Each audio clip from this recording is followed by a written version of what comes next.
Comme chaque année, le Souvenir français organise une sortie scolaire à Verdun pour les écoles de Romba. Cette année, ce sont donc les élèves de CM1, CM2 de la ville haute et du Rombois qui ont pu profiter de cette journée pour visiter la ville et connaître son histoire. Une histoire qui célébrait cette année son centenaire. Accompagnés d'un guide, les enfants sont donc remontés dans le temps, en 1916 exactement, pour découvrir les différents sites de mémoire. On débute avec le village de Fleury, détruit en 1916 pendant la bataille de Verdun. Il n'a jamais été reconstruit et est devenu aujourd'hui un lieu de souvenir inhabité et déclaré en 1918 village mort pour la France. Avant, il y avait un village, 422 habitants, donc un village avec une église. Donc ici, auparavant, il y avait c'était l'endroit de l'église. On a construit une petite chapelle en mémoire de ce village après la guerre.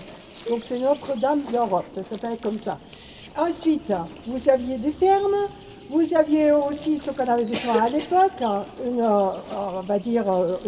un endroit où on pouvait laver le linge, donc voilà, des laveurs.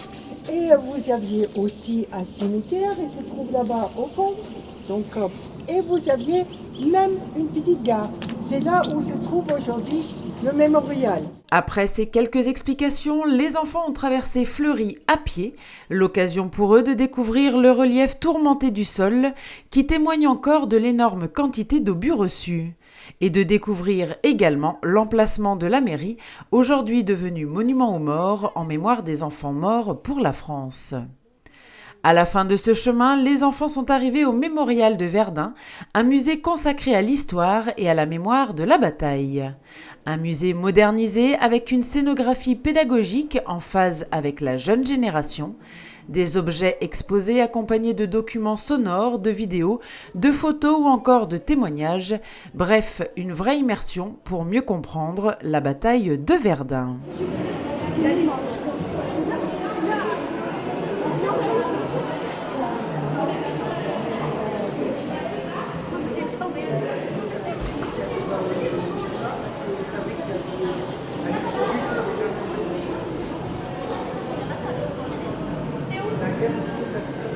Après cette visite explicite, les enfants ont fait une pause pique-nique pour reprendre des forces et repartir de plus belle à la découverte des secrets de Verdun, avec pour débuter l'après-midi la découverte de l'ossuaire de Douaumont, un monument édifié à la mémoire des soldats de la bataille de Verdun qui abrite les restes de 130 000 soldats français et allemands.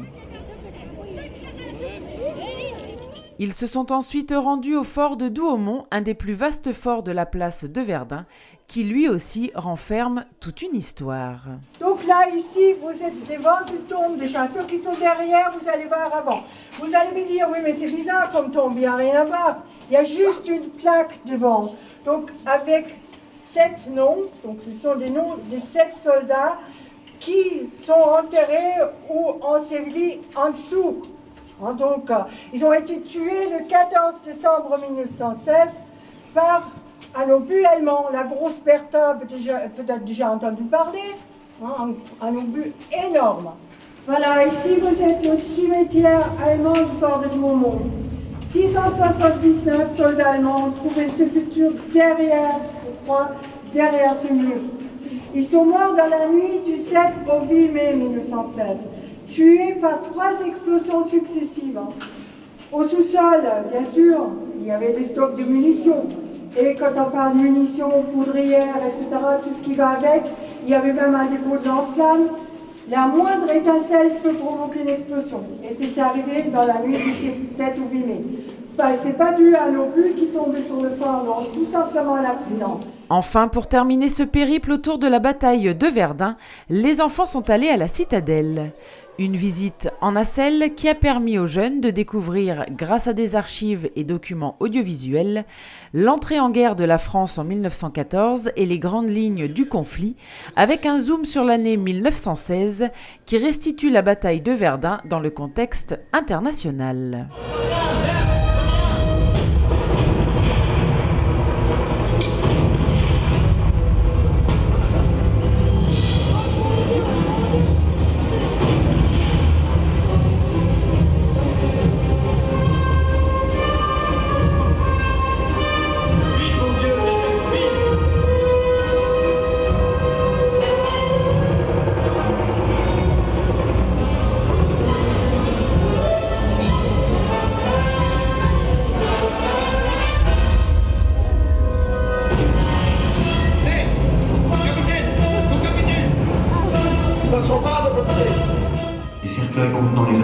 soldats français non identifiés tombés sur les différents champs de bataille sont alignés dans la salle des fêtes de la citadelle transformée en chapelle ardente.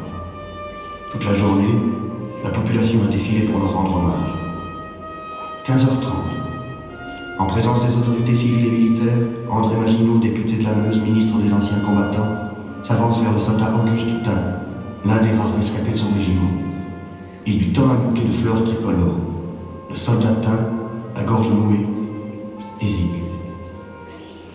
Le bouquet en main, le fit un tour d'honneur, gravement, pieusement, pour honorer les 8 cercueils qui étaient devant moi. Et au cours du 2e tour, je déposai gravement également mon bouquet sur le 6e cercueil.